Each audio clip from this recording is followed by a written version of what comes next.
So when we talk of communications, first of all, the greatest thing is the communication between human beings. And when we have to think of the communication with the human beings, many people think that by aggression you will communicate better, which is not true. I mean, if somebody wants to get something out of someone, say, so you go there and just talk. I have to have, how can you do it? This, that. As it is, it's no. But if you are sweet and start talking sweetly, then 99% will definitely dissolve. So to dissolve people with sweetness, how to do it, that trick one has to learn.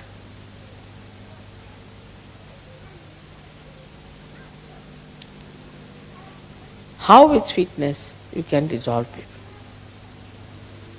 This is one of his special qualities, that you talk to someone in such a manner, genuinely, in a very sweet manner, and the problem between you and that person will be dissolved. Absolutely. Now there are many tricks. How to talk to someone is one of the biggest things one has to learn. First of all, you must always show that you are less intelligent than another person.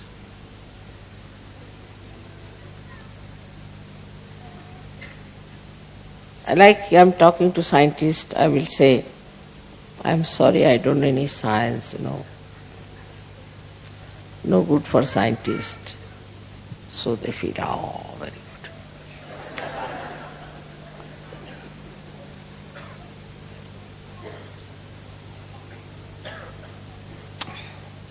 If you have to talk to some musician, you must say, I don't know any music.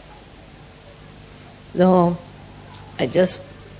I've learned a little bit, but not much. Musician feels very happy. You may call it a pampering of the ego. You may call it.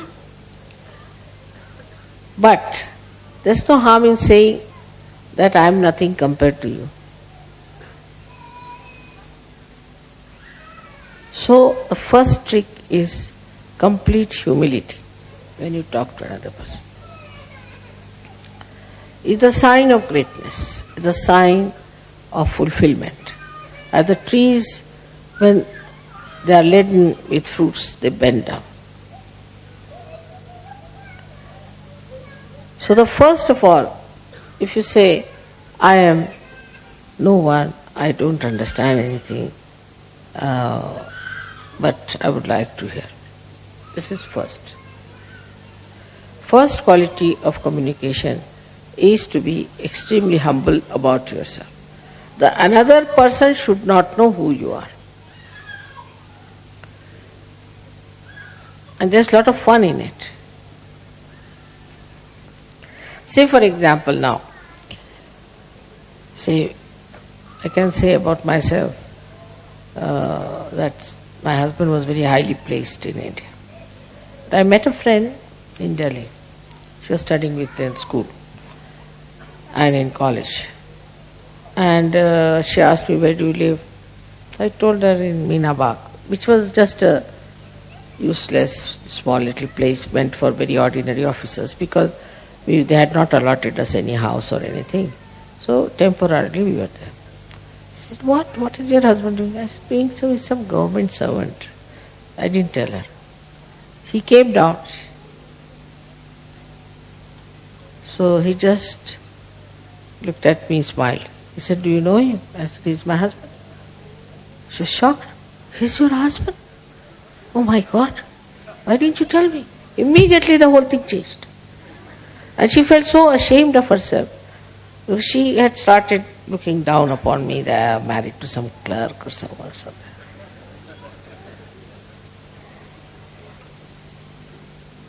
So The best thing is to play down. Play down everything. Now I know of certain Sahaja Yogis, they say, oh, Mother has given me such powers, I can do this, I can do that. This boastfulness is of no use. I haven't got any powers, you see. I am a Sahaja Yogi, that's all. But if you want, I can try.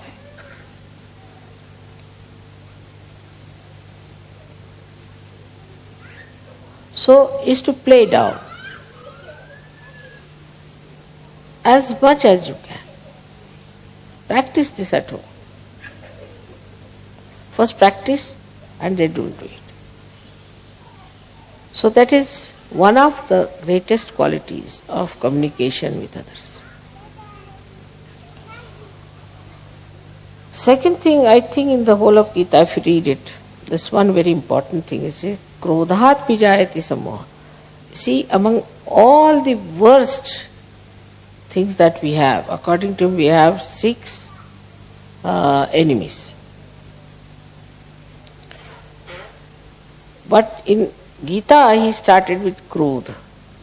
He said, starts with krodha, with anger. If you have anger within you, then you are not a master at all. There's no need for a master to get angry because he can play about.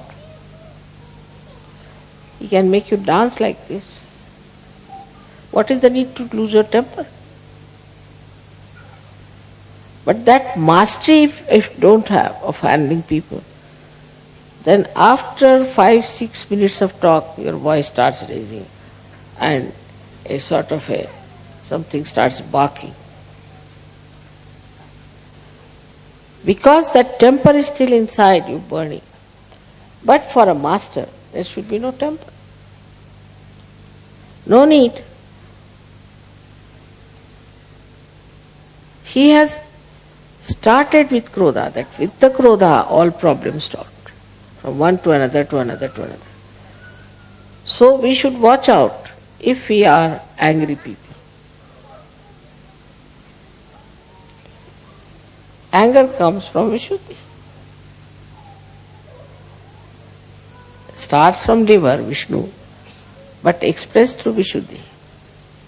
Face becomes red, eyes become red. From the mouth, you start saying all kinds of horrible things, and the whole expression becomes so different when you are angry. So this anger is to be seen. Where is it? Within us, where is it, this anger? Liver? All right, I'll put it right. So to master it, you have to face yourself clearly. Many people have seen, people say, Mother, this lady is such a hot-tempered woman, she's so dominating. She does this, she does that. But if you tell her, so, no, I don't do that way. No, I'm very good. But how others are saying that? I don't know, but I'm very good. Finished. If somebody is saying that, then you watch yourself. Do you get into tempers or not? Are you losing your temper? It's very easy to make it out and face. So the trick of the trade is to face yourself and see for yourself how much you are lacking. So first is humility, which should be genuine, and secondly is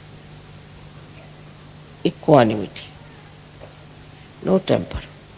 There is no need to take to temper. At the most you can say, hey, what are you doing? Why are you doing that way? Now if you do something, maybe something I might say which I do not like, so I don't want to say like that. At the most, up to that point is all right, that you should say that I dislike it. But not to go further with it. If you just stop at a point, then this habit of getting into temper will go away. This arrogance will go away, which has to go. This arrogance has to go, this temper has to go, and then you will be surprised, you will feel very much relieved. Because this anger once it comes in, reacts and catches your left Vishuddhi, and you become guilty. You feel very bad. Why I said so? I should not have said. So Vishuddhi is finished. Left Vishuddhi means it's a headache. It goes on accumulating like a storehouse there, all your anger, temper, whatever you have. And this left Vishuddhi catches. And you know the problems of left Vishuddhi. So if you get angry with someone, don't feel guilty. But go before the mirror and slap yourself nicely, twice. Now you get angry with yourself. Let me get angry. Then stand before the mirror. Shoot, like that. In the same manner as you get angry, try to act. So you never feel guilty. Or maybe more angry would be better. So you empty out your left Vishuddhi. Next time you won't do it.